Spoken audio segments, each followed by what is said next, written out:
Hey everyone, how is it going? It is Mr. Smith here. Welcome to week 2 of our PE lessons. Hopefully, fingers crossed, if everything goes as we've planned it, we're back in school next week. So keep those fingers crossed, I know I am.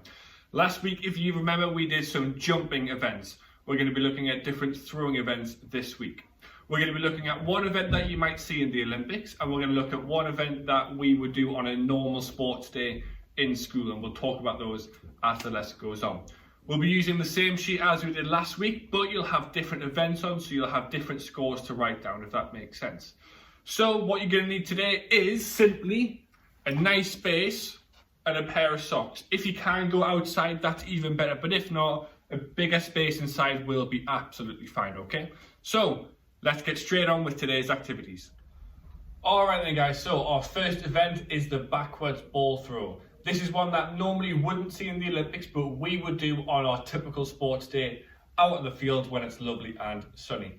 What you're going to need is a nice space, as we've said, and a relatively heavy object. Now, a pair of socks will be absolutely fine.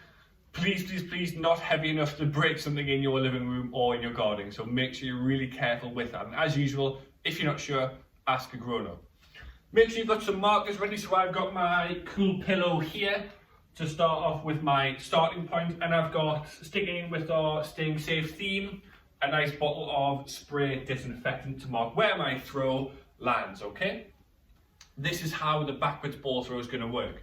You're going to put your feet in line with your starting point, and you're going to throw like this. Because it's the backwards ball throw, we're going to be standing with our back to where we're going to be throwing. And all you're going to do is throw it over your head, just like that.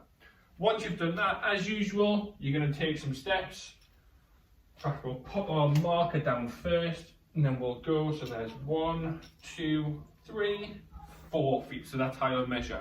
So attempt number 1 is just to have a go. See if you can just throw it and see what we get, okay? Attempt number 2 and teaching point number 1 is to bend your knees and push your legs, extend your legs as you throw. So instead of just standing still like this and throwing, we're going to get nice and low, bend our knees, and as we throw, we're going to push and extend our legs. Hopefully, it goes a bit further than that. So let's use teaching point 1. Ooh, just. So what I'm going to do is I'm going to have an estimate, because that was 4. That's probably about 5 there, isn't it? Okay, so have a go at that. Attempt number 2, teaching point 1. Attempt number 3 and teaching point number 2 is to try and keep your arms straight as you throw, okay? So it's almost like a bit of a catapult sort of motion, okay? So we're going to use teaching point 1 and 2. So we're going to bend our knees, keep our arm nice and straight. Lovely, there we go. Then what you'll do is you'll pop your marker here. You'll measure that one. Hopefully it improves. You'll write it in your sheet as usual. And your final attempt, attempt number 4 and teaching point number 3, is to try and release your socks or your ball before it is in line with your head. What I mean by that is, when you throw, we want to try and release it before it gets to about our head. If we release it after there, it's going to go down because that's where our arm is going. If we release it too early, it's just going to go up. We want to try and release it as close to our headline as we can. Let's have a try. So we're going to use teaching point 1, 2, and 3. Bend our knees down and extend as we go. Keep our arms straight and try and release it with our head. Now, because of the camera, I know it's a bit tricky to see, but we're just going to have a go. There we go. All right, so hopefully you have a bit of fun with that and you improve your scores. Have a go at the backwards ball throw. Moving on to event number 2. We've done our backwards ball throw. Now we're going to move on to our Olympic event, the shot put. For this one, you can keep the setup that we've had, but this time we're going to be using one hand, and you can probably use the same pair of socks as long as they're not dirty, or ball that you've been using, okay? This is how a shot put would look, okay? So you're going to pop it in one hand here, you're going to go in line with your starting point, and we're simply just going to try and throw it forwards, okay? Now we're going to talk about some of the technique, because I'm not too bothered about how far it goes. For the shot put, it's about getting your technique right. It's about practicing that correct technique. So attempt number 1, have a go. See how you can do it. Attempt number 2 and teaching point 1 is to start off with by holding your ball or object close to your ear just like a telephone, okay? So you're going to hold it here. I'll come just up to the camera so you can see. So it's just like a telephone. We're going to come over here and we're going to throw. You would measure it, use your spray if you're using that, something else, mark your score with feet, whatever it is, and we're going to move on to attempt number 3 and teaching point number 2. We're going to use our non-throwing hand, our arm, to aim here. And it's going to be a combination of up and forward.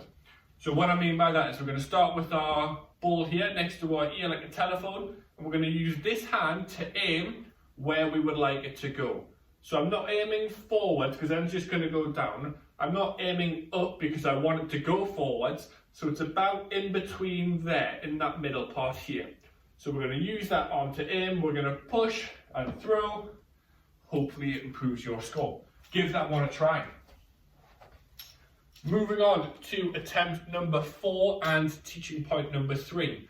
I would like you to step into the throw with the foot that's on the same side as your pair of socks or ball. This is what it would look like from this angle. So here's the hand I have my ball in, telephone. I'm going to aim here, and as I throw and push it forward, I'm going to step forward with this leg. So this is how it would look. So I'm going to aim, hold it here, and as I throw, I'm going to step forward like this. So we're going to come over here, and if we go past it, it's okay. As long as we start here, that's all right. So we're going to go there, and as we push it forward, okay, that's the key part here. We're not throwing it with no control. We're pushing it, nice and straight arm look, so it's almost in line with this aiming arm here. So we're going to hold it here, we're going to aim, and as we throw, we're going to step forward like that. That's going to help generate some more power into our throw. So we're going to go from here into there, and hopefully that improves your score. Have a go at the shot put, guys, see how you get on. And that brings us to the end of today's Olympic session. Nice and short, nice and sweet. Have a go at the backwards ball throw and the shot put. I hope you enjoyed it and feel like you've improved your technique at these throwing events. Remember, it's not necessarily about how far you can throw it. It's all about that technique and getting it right. Super job, everyone. Well done. And on that note, guys, take care, stay safe, stay active, and I'll see you next week, hopefully. Bye.